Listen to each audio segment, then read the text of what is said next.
I literally just got back from seeing Escape Room 2 right before this. And I walked out of Escape Room 2 and I was thinking, oh my God.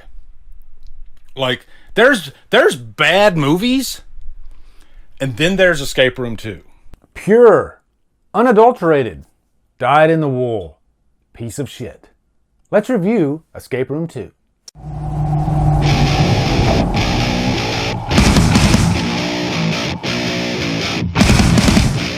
Escape Room Tournament of Champions stars Taylor Russell, Logan Miller, and is directed by Adam Robitaille. What's up, guys? If you remember, I reviewed the first Escape Room a few years ago when it came out. I didn't go back and watch the review, but I would wager that I probably gave it like a humdrum or something like that. It wasn't that bad. I thought it was well directed and everything. And it surprised me that the director of this movie, Adam Robitaille, actually directed the first movie because, like I said, it's serviceable. He did other movies like Insidious: The Last Key, which I think isn't that bad. I've heard The Taking of Deborah Logan is actually pretty good. I haven't seen that one yet. But the guy definitely has a resume that's not like embarrassing or anything. But Escape Room 2 was really bad. Like really, really bad.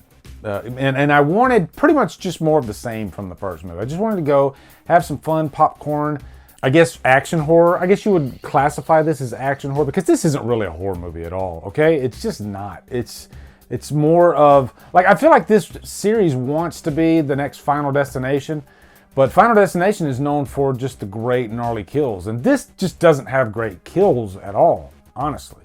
And also, before we dive deep, I have been getting some flack. People are saying, man, you're just like ripping on every new movie that comes out this year. Actually not. If you look at my Letterboxd list, there's a lot of great stuff out there that's come out. But it seems like the more higher profile, or I guess the stuff that comes to the theaters, to me, hasn't been that great. And people think that maybe I do my Rips and New A-Hole series just to use that title. But no, I call it like I see it. If I think the movie deserves a Rips and New A-Hole, then hey, we're ripping a new A-Hole. And somebody asked me, what's the difference between Hot Relish and Rips and New A-Hole? I guess Hot Relish would be like maybe just a little step above Rips. So, I don't know. But anyway, I wanted to clarify that. I don't understand. We're still on the game. Oh, no. That works good.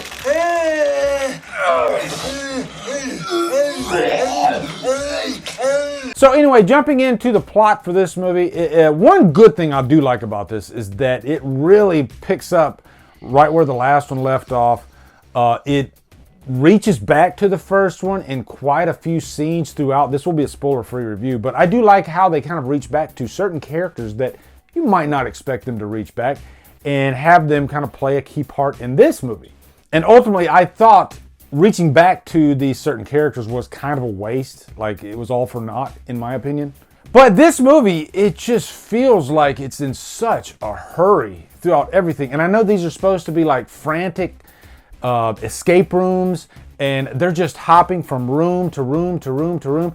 But it's so in a hurry that you really never get a chance to get to know the characters that much. These characters are the most one-dimensional characters I've seen in a long time, including our main character, Zoe Davis, who was in the first movie, who I thought they explored her a little bit better in the first movie, but in this one, by the end of the movie, I was just scratching my head like, I don't really care about anybody in this movie. I didn't really get a chance to know anybody.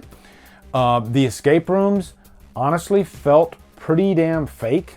And it felt like the ones that were able to solve the escape rooms, they conveniently got them in the nick of time, which I'll cut them some slack because a lot of movies do that, especially of this type. But there was just quite a few times where I was just like, nah, I don't think so. I don't think they would have gotten through that particular escape room like they did.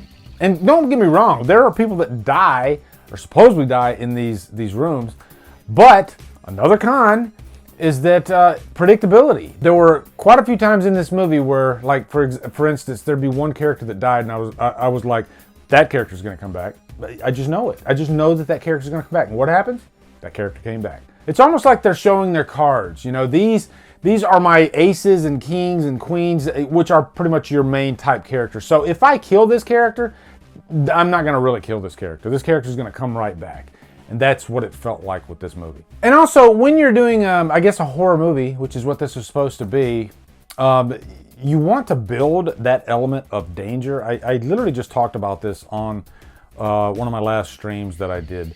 They don't do any kind of building of the actual danger. Because, you know, like Michael Myers, there's an example. They spend time building this killer, building the mystique of Myers, and by the time we see him walking out of the shadows, we're like, holy shit, this guy is not to be fucked with. And you know, insert slasher killer here, Jason Voorhees, Freddy Krueger especially. That is a beautiful job of building a threat, a killer, whatever.